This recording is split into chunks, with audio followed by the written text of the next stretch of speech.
오늘 우리에게 주시는 하나님의 말씀은 요한복음 4장 46절에서 54절의 말씀입니다.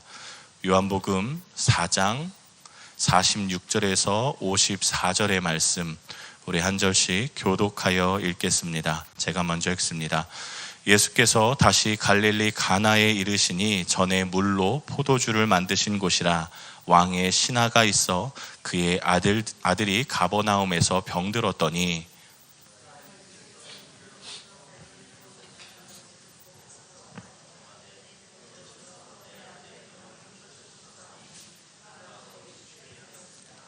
예수께서 이르시되 너희는 표적과 기사를 보지 못하면 도무지 믿지 아니하리라. 예수께서 이르시되 가라, 내 아들이 살아있다 하시니 그 사람이 예수께서 하신 말씀을 믿고 가더니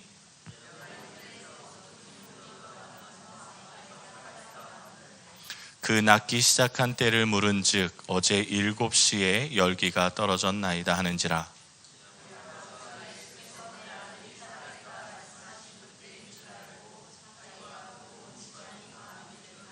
함께 읽겠습니다. 이것은 예수께서 유대에서 갈릴리로 오신 후에 행하신 두 번째 표적이니라. 아멘. 하나님께서 우리 교회와 여러분들에게 순종을 강조하시는 것이라 생각이 됩니다. 오늘 그 일부 예배 때 이민골 장로님 말씀 계속 전하고 계시는데 제가 깜짝 놀란 건 오늘 제가 해야 하는 말씀과 일맥상통합니다. 아마 저와 여러분들에게 분명히 하나님께서 순종을 요구하실 텐데 저는 그걸 잘 모릅니다. 하지만 여러분들 그것에 반응하셨으면 좋겠고요.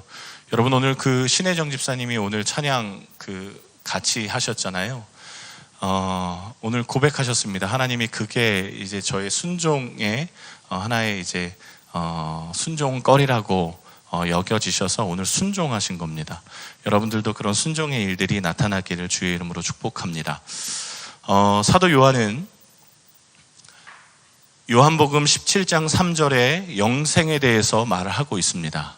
영생은 유일하신 하나님과 그의 아들을 아는 것이라고 말씀하고 있습니다. 자, 저번 주에 말씀드렸지만 여기서 아는 것은 하는 것이라고 말씀드렸죠. 그냥 우리가 머리로 아는 수준이 아니라 이것을 가지고 하는 수준, 하나님의 뜻대로 살아가는 그리스도인의 삶을 영생이라고 요한은 말하고 있습니다. 자, 여러분 그러면 하나님의 뜻대로 하기 위해서, 살아가기 위해서 과연 뭐가 필요할까요? 하나님의 뜻대로 살기 위해서 여러분 부단히 말씀을 읽으실 거고 기도도 하실 거라 생각됩니다. 또 착한 일, 거짓말 안 하는 일을 하기 위해서 부단히 노력하시고 계신다고 생각합니다. 그러나 여러분 이 모든 것이 있어도, 이 모든 결단이 있어도 딱 한 가지가 완성되지 않으면 이건 끝까지 미완성입니다. 그게 뭐냐면 순종이라고 하는 겁니다. 그렇게 순종은 하나님의 백성으로 살아가기 위한 필수 조건입니다. 순종하지 않는다?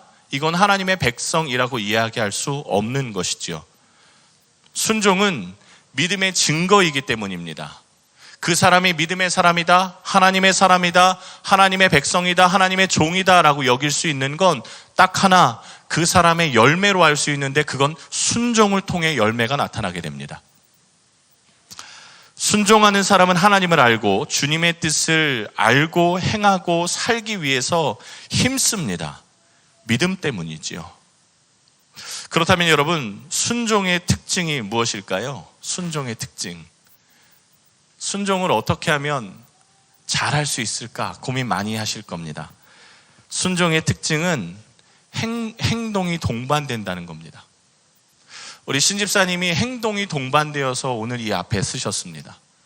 마음으로만 결단하고 하나님이 나에게 이런 부담을 주셨어 라고만 여기면 그건 이해하고 아는 수준일 뿐이지 순종이라고 표현하지 않습니다. 행동이 동반된다는 것, 즉 야고보서에 말하고 있는 행함이 있는 믿음, 행함으로 믿음을 보이는 것, 그게 바로 순종의 끝자락입니다. 오늘 요한 사도가 또한 말하고자 하는 것은 믿음을 가진 자의 특징이 행함을 보이는 순종들이 나타나는 자, 그걸 말하고 싶어 합니다. 오늘 여러분 그 순종의 사건에 대한 예가 뒤로 쭉 드러나는데 그 첫 번째 사건은 사실 사마리아 여인의 비유이고요. 그 두 번째 사건이 오늘 우리가 함께 읽은 갈릴리 가나에서 일어나는 기적의 사건입니다. 말씀해 보시면 오늘 46절의 말씀에 예수께서 갈릴리 가나에 이르시니 전에 물로 포도주를 만드신 곳이라 왕의 신하가 있어 그의 아들이 가버나움에서 병들었더니. 왕의 신하가 예수님을 찾아옵니다. 이 사람에게 문제가 있는데 그의 아들이 지금 죽을 병에 걸려 있습니다.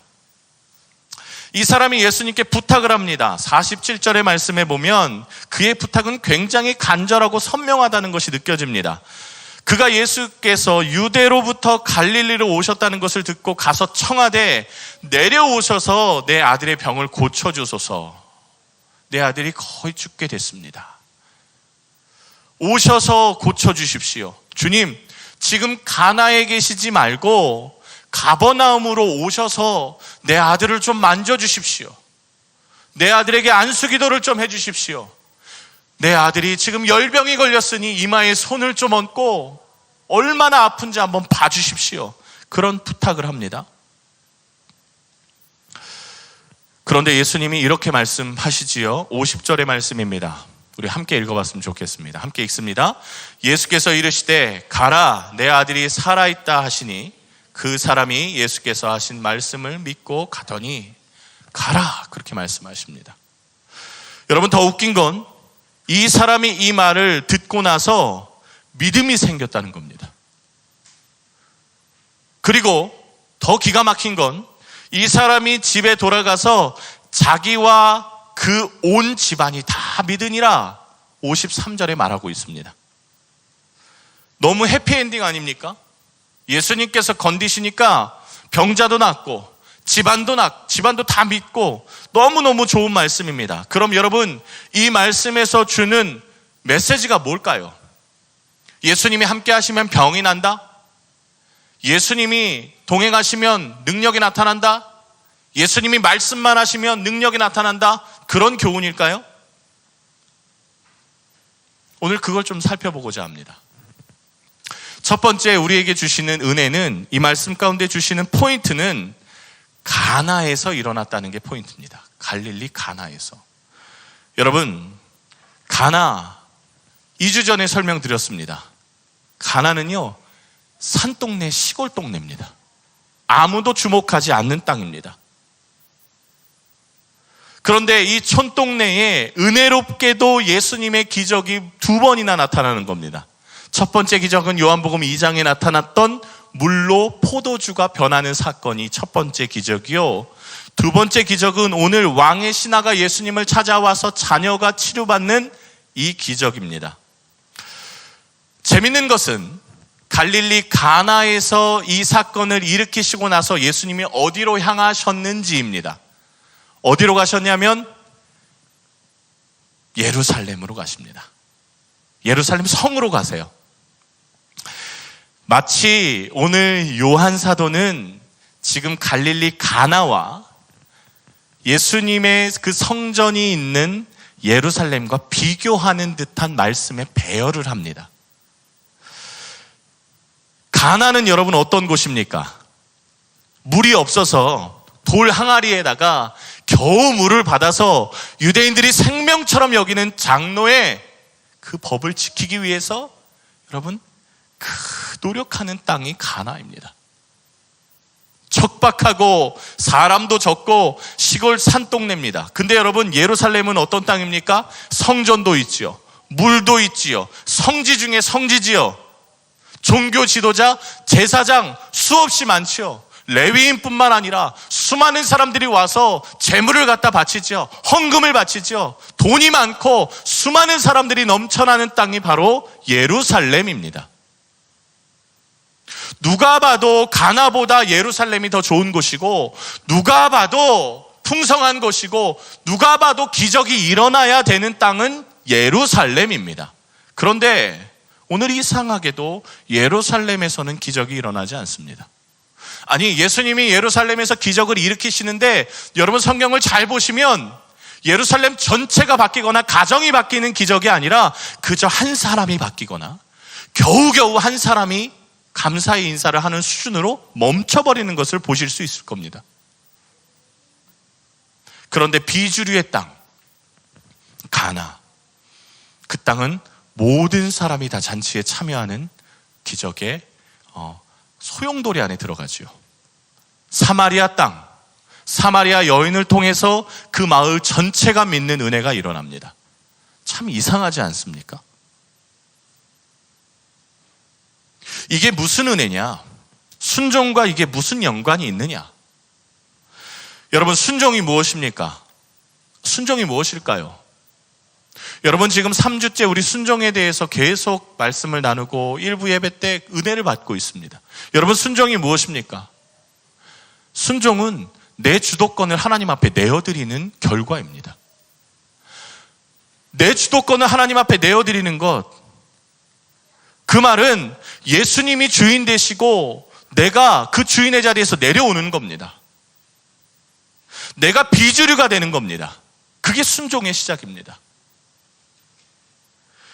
예루살렘에는 주인된 사람이 정말 많았습니다. 예루살렘의 성전의 주인이라고 자칭 여겼던 대제사장들이 있었고, 성전에서 밥 벌어 먹어야 된다고 이야기하는 레위인들이 있었고, 그 안에서 어떻게든 내 자리를 차지하겠다고 내 몫을 뽑아 먹겠다고 하는 환전상과 재물을 파는 사람들이 있었고, 그 성전의 주인이신 예수님이 오셨는데도 알아보지 못하고 그저 예배의 행위에만 집중하는 수많은 주인된 사람들이 있었습니다. 겉은 화려하나 사람은 많으나 하나님이 그 성전에 계시지 않음을 누구도 깨닫지 못했습니다. 그런데 누가 봐도 사람 없고 누가 봐도 초라하고 누가 봐도 집중하지 않는 그 갈릴리 가나 산골 마을에 예수님의 기적이 계속 일어납니다. 왜 그럴까요? 왜 그럴까요? 주님이 주인 되셨기 때문입니다. 여러분, 어느 땅이 진짜 은혜의 땅일까요? 어느 땅이 진짜 은혜가 임하는 땅이었을까요? 누가 봐도 갈릴리 가나가 진짜 은혜가 있는 땅입니다.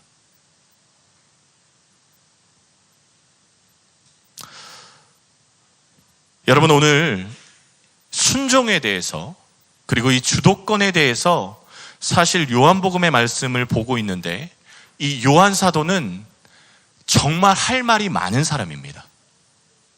그의 인생이 주도권을 포기한 삶이었기 때문에 그러합니다. 물론 다른 사도들도 다 주도권을 포기하고 하나님께 순종했습니다. 그런데 유난히 요한만큼은 더 많은 순종을 요구하셨던 거라고 저는 판단이 됩니다.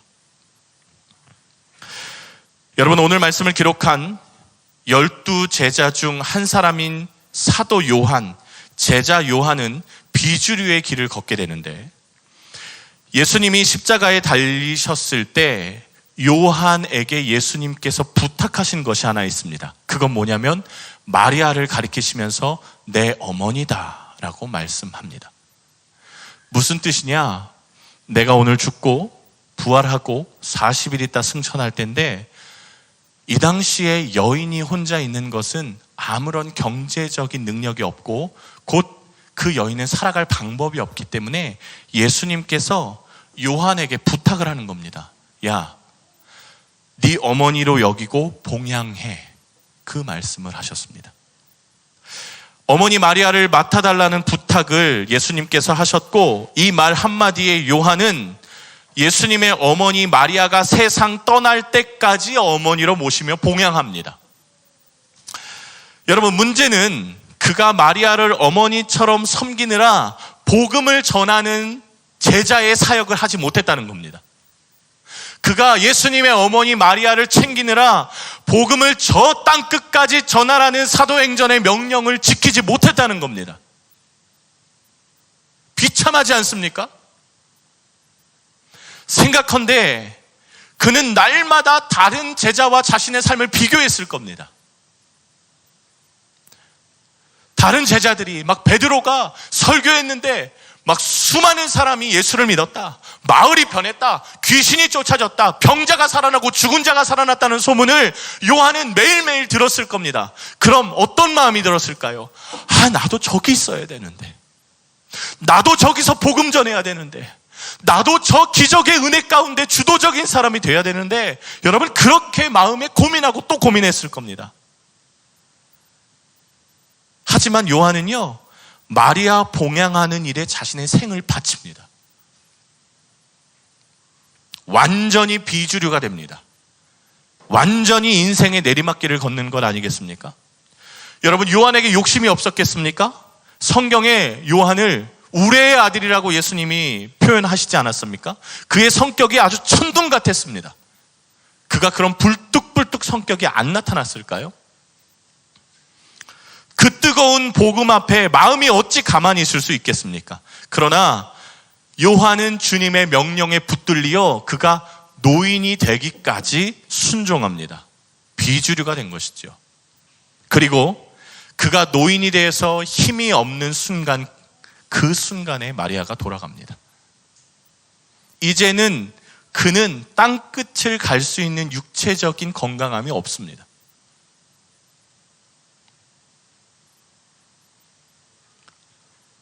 그런데 여러분, 이 지금 모든 것을 포기하고 모든 것을 내려놔야 되는 이 순간에 요한이 기록한 책이 뭐냐? 여러분이 보시는 요한복음입니다. 요한은 마태, 마가, 누가가 기록하지 않은 예수님의 모습을 기록합니다. 아마 요한이 이 요한복음을 기록하지 않았다면 우리는 예수님의 반 정도밖에 알지 못했을 겁니다. 그는 예수님을 사랑하는 제자였고, 누구보다 예수님께 가까이 했던 제자였고, 가까이 했기에 예수님이 하시던 모든 것을 눈에 담았던 제자였고, 다른 제자들이 듣지 못하는 것까지도 듣고 마음에 품었던 제자였습니다. 그 깊은 통찰력으로, 그리고 하나님의 사랑, 예수님이 보여주셨던 그 사랑을 눈으로 봄으로 오늘 요한복음을 사랑으로 적어냅니다. 여러분, 우리가 살아가면서 참 이해가 안 되는 게 있습니다. 그리고 수긍이 안 됩니다. 하나님의 계획이 참 우리를 불편하게 하는 경우들이 많습니다. 내가 너를 택했다. 너는 내 아들이다. 내가 너를 보내겠다. 너는 내가 지시할 땅으로 가라 하셨는데 갔는데 고생입니다. 갔는데 지질이 고생이에요. 제가 가장 이해가 안 되는 게 뭔지 아십니까? 동창회 같은 거 하면 친구들을 만납니다. 그러면 야, 너 뭐하냐? 그러면 나 목사야. 나 저기서 목사하고 있어. 아, 그래? 그러면 그 가운데에서 가장 많이 도는 이야기가 뭐냐면, 나 어디에 집 샀고, 나 무슨 차 끌고 다니고, 나 어떻게 지금 사업하고 있고, 이런 얘기 제일 많이 합니다. 다른 친구들 다 떵떵거리면서 사는데 나는 부모님 용돈도 못 드리는 비주류가 돼 있는 게 이해가 안 됩니다. 불효자가 되어 있어요. 아니, 베트남에 부르셨는데 한국에서 생활하는 것보다 좋은 게 하나도 없습니다.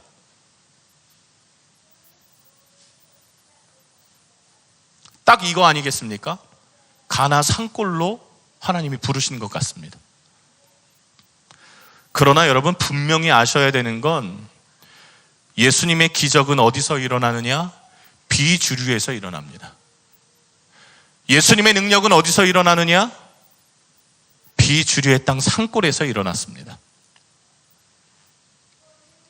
사람의 시선으로 보면 형편없어 보이는 곳일지 몰라도 하나님의 말씀을 행하고 하나님의 살아냄으로 순종하면 예수님이 그와 함께 하시는 기적을 날마다 보게 되는 것, 그게 여러분 진짜 땅 아니겠습니까? 오늘 우리에게 주신 두 번째 은혜는, 기적을 경험한 사람들의 특징은 경험보다 말씀을 의지했다는 겁니다. 경험보다 말씀을 의지했다. 여러분, 우리는 경험을 굉장히 중요하게 생각합니다. 택하미가 아직 물불을 안 가리지 않습니까? 막 그냥 뛰어듭니다. 그러면 저는 아내에게 이렇게 얘기합니다. 막 뜨거운 거 막 만지려고 할 때 그냥 만지게 해. 그냥 만지게 해. 뭘 막아. 제 생각은 그겁니다. 만지고 뜨거우면 다시 안 만지거든요. 그게 경험 아니겠습니까? 쟤네들이 지금 상우 민우가 지금 저 끝에 앉아 있거든요.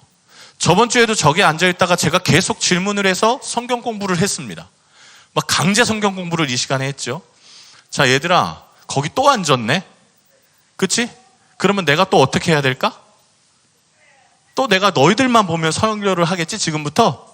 그리고 또 지금 질문을 막 하겠지? 그러니까 잘 들어, 지금부터 내가 너희들한테 또 질문할 거다. 왜? 그 끝에 앉아서.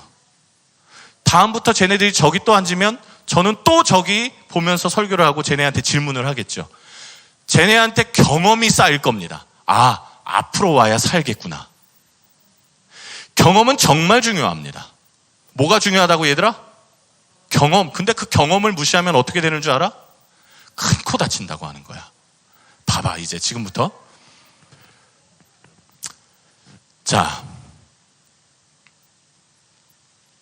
그런데 성경은 그 경험에 대해서 우리와는 조금 다른 입장을 취합니다.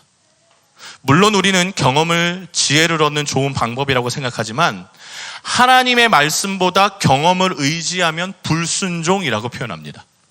뭐라고 표현한다고 얘들아? 그래, 잘 듣고 있네요. 핸드폰을 보면서도 대답을 잘하는 저런 달란트가 있습니다. 저는 생각합니다. 요즘 기적이 일어나지 않는 건 믿음으로 일어나는 순종보다 경험을 더 중요시하기 때문이라고 생각합니다.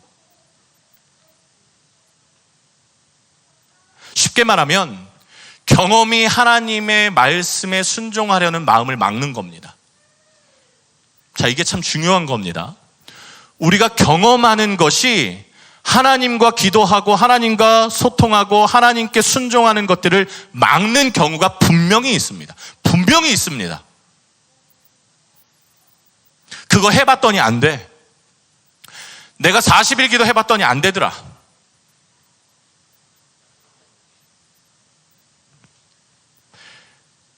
여러분, 오늘 오전에 오병이어에 대한 기적을 함께 나누었죠. 안드레가 물고기와 떡을 예수님께 가지고 옵니다. 자, 물고기와 떡을 가지고 와서 그걸 해결할 수 있다라는 판단이 들었을까 안 들었을까는 잘 모르겠지만 그가 경험적으로는 알았을 겁니다. 이걸로 절대 안 된다는 거. 다 알죠? 여러분, 성경에 보면 그 도시락은 아이의 도시락이었고 성경의 원어로 보면 그 물고기는 우리가 아는 큰 물고기가 아니라 멸치처럼 아주 흔해 빠지고 그 아이만 먹을 수 있는 정도의 수준의 물고기였거든요. 다 압니다. 예수님도 그걸로 부족합니다.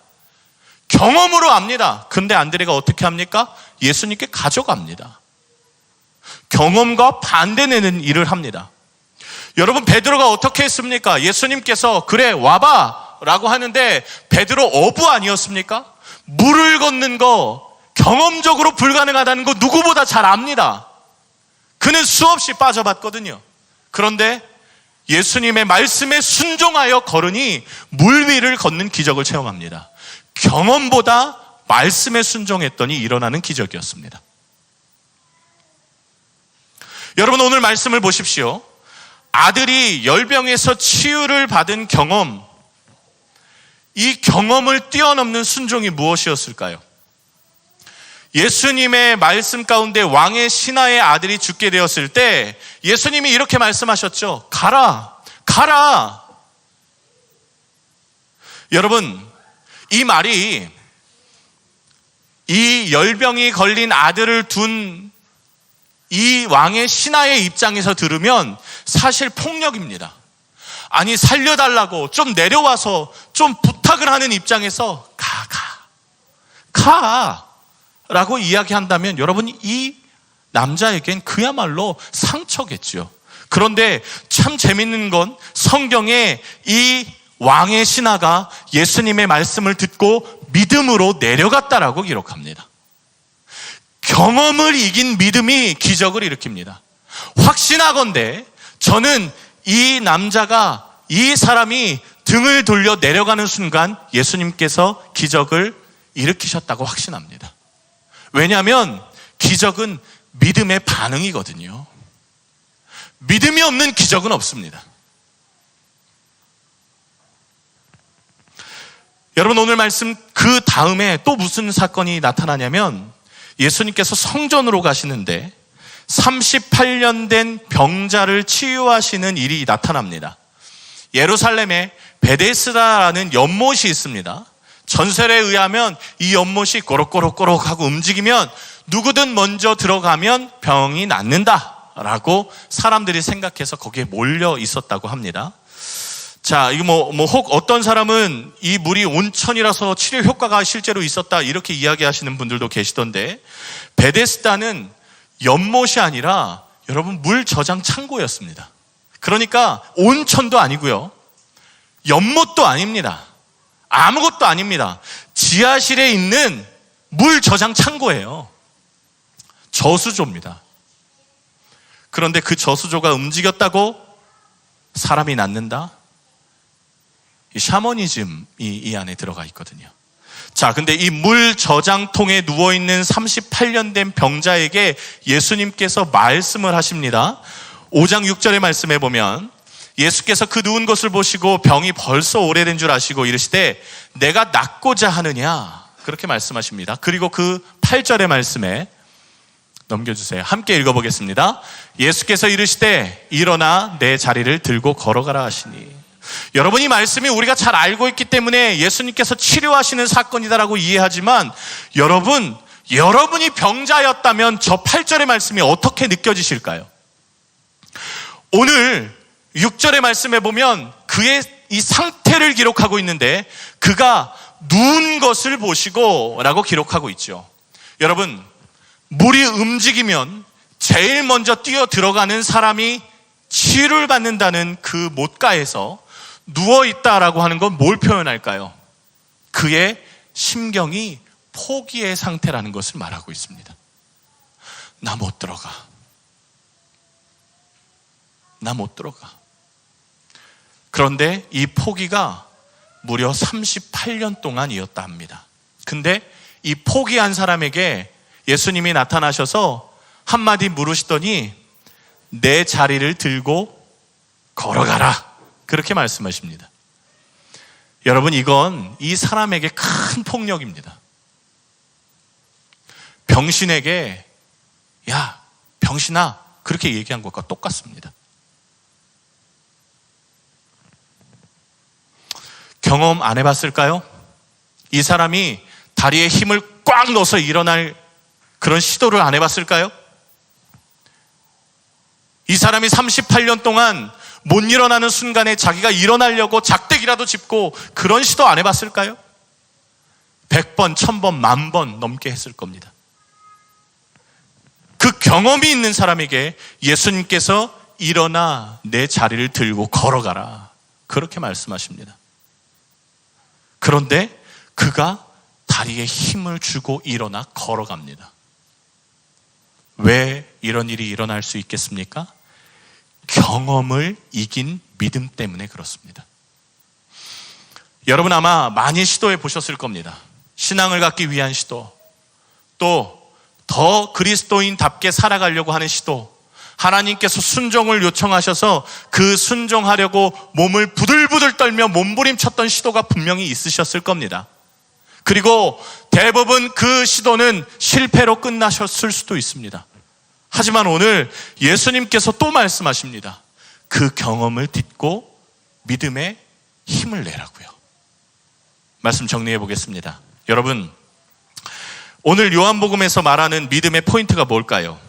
예수님이 우리의 삶의 진짜 주인 되셔야 우리의 경험, 우리의 생각, 우리의 주도권, 우리의 모든 것들보다 더 주인 되셔야 우리 안에 하나님의 일이 일어난다는 겁니다. 순종하는 믿음, 나의 가치를 예수님의 가치로 생각하고 말하고 행동하고 결정하는 영역까지 넓혀가는 겁니다. 이걸 쉽게 말해서 예수님이 나의 주인이라고 하는 거예요. 그저 헌금 조금 했다고 예수님이 나의 삶의 주인이라고요? 아니요. 그렇지 않습니다. 그저 주일날 이 시간 함께 예배했다고 예수님이 나의 주인이라고요? 절대 그렇지 않습니다. 목사라서 예수님이 나의 주인이라 어림도 없습니다. 나의 생각과 말과 행동과 가치와 하물며 돈까지도 다 하나님의 뜻대로여야만이 주님이 나의 주인이십니다. 그런데 우리는 이게 참 어렵습니다. 우리는 주인의 명령을 인정하고 따르는 것이 정말 힘든 존재입니다. 여러분, 주인이 종에게 이렇게 이야기합니다. 야, 밥 먹어라. 이 말에 누가 순종 못하겠습니까? 야, 더운데, 야, 베트남 더운데 그래도 12시부터 2시까지는 그래도 좀 쉬다 와. 이 말에 누가 순종 못하겠습니까? 그런데 내 마음에 맞지 않는 이야기가 나왔을 때, 내 경험적으로 수용하기 어려운 명령이 떨어졌을 때, 야, 이제 가서 일해. 해가 뜨거워도 그래도 우리는 일해야 된다. 이런 말 나오면 아유, 무슨 주인이 졌다우야 하면서 우리는 반항을 하죠. 그런데 이건 선한 종이 아니며 순종도 아닙니다. 여러분, 하나님이 여러분 마음에 계속 말씀하고 계시잖아요. 성령으로 우리의 마음에 성경에 분명히 기록합니다. 선한 양심으로 우리에게 말씀하신다고. 제가 이렇게 말씀드리지 않아도 여러분들 다 반응하셨잖아요. 이게 하나님의 뜻이구나. 이게 하나님의 계산이구나. 이게 하나님의 길이구나. 근데 우리는 순종을 안 합니다. 마음에 드는 것만 순종하고 내 마음이 불편하고 마음에 안 드는 것은 순종하지 않으면서 우리는 입술로 고백합니다. 나는 당신의 종입니다. 나는 주님의 자녀입니다. 그러나 한사코 이건 종이 아닙니다. 한사코 자녀가 아니죠. 이러한 억지 믿음이 많은 성도들에게 퍼져 있고 편만해져 있어서 순종하지도 않았는데, 하나님의 가치를 가지고 살지도 않았는데, 나는 그리스도인이라고 이야기하면서 마치 티켓을 받아놓은 것 마냥 나는 천국 갑니다 라고 참 이상한 믿음을 갖고 있습니다. 다시 한번 말씀드리지만 영생 천국은 유일하신 하나님과 그의 아들을 아는 것입니다. 그의 아들의 뜻대로 사는 것이고 그의 뜻에 순종하는 겁니다. 이게 천국이요, 영생이요, 부활이요, 구원입니다.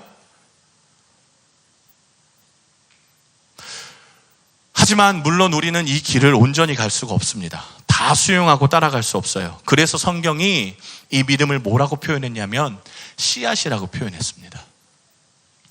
땅에 심기어야 되고 썩어야 되고 자라야 하고 열매 맺는 모든 과정을 믿음의 과정이라고 말합니다.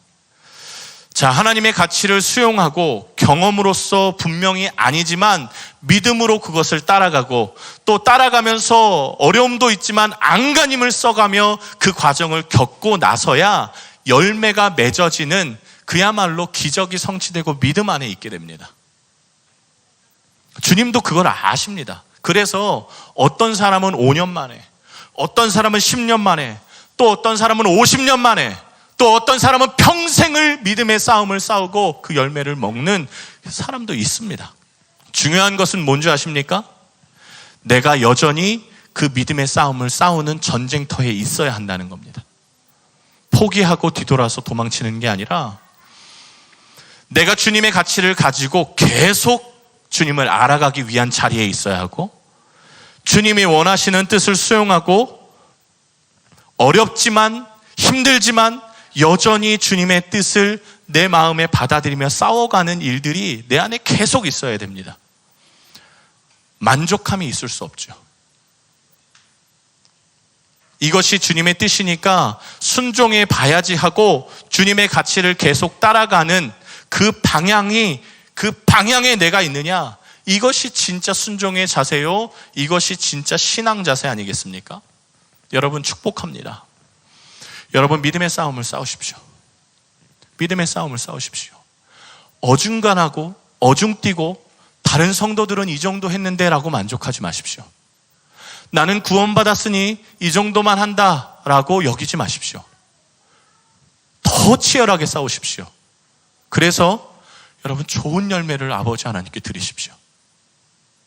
우리가 언제 주님을 만날지 모르겠지만, 주님이 이 땅에 오실지 아니면 우리가 먼저 주님 앞에 갈지 모르겠지만, 여러분 그때 치열하게 주님 앞에 믿음의 싸움을 싸우다 주님 제가 왔습니다, 이렇게 고백하시면 좋겠습니다. 아까 일부 예배 찬양하다가 이런 마음이 들었습니다. 마라나타 주 예수여 어서 오시옵소서. 마라나타 주 예수여 어서 오시옵소서. 제가 그동안 마라나타 주 예수여 어서 오시옵소서라는 찬양을 할 때 무슨 마음이었는지 깨닫게 됐습니다. 무슨 마음이었냐면, 하나님 이 땅 지겨워 살기 싫어요. 그래서 이 찬양을 불렀거든요. 하나님 이 땅 힘들어 살기 싫어요. 주님 그냥 빨리 오세요. 그런데 그 마음이 바뀌었다는 것을 깨달았습니다. 하나님, 주님이 보고 싶어요. 하나님, 주님을 사랑해서 찬양하는 게 바뀌었다는 걸 아까 깨달았습니다. 주님 사랑합니다. 주님이 보고 싶어서 빨리 오셨으면 좋겠습니다. 여러분, 주님을 더 사랑하는, 또 순종으로 여러분의 삶에 은혜와 기적이 체험되는, 또 하나님을 보고 싶어서 하나님 앞에 사랑의 고백이 매일매일 넘쳐나는 여러분들 삶 되시기를 주님의 이름으로 축복합니다. 우리 이 시간 함께 찬양하겠는데요, 하나님, 제가 주님의 말씀에 섭니다. 그 말씀에 붙들려 살기를 소원합니다. 주님, 제가 순종하며 따라가기 원합니다. 우리 그렇게 결단하면서 주님 앞에 찬양하겠습니다.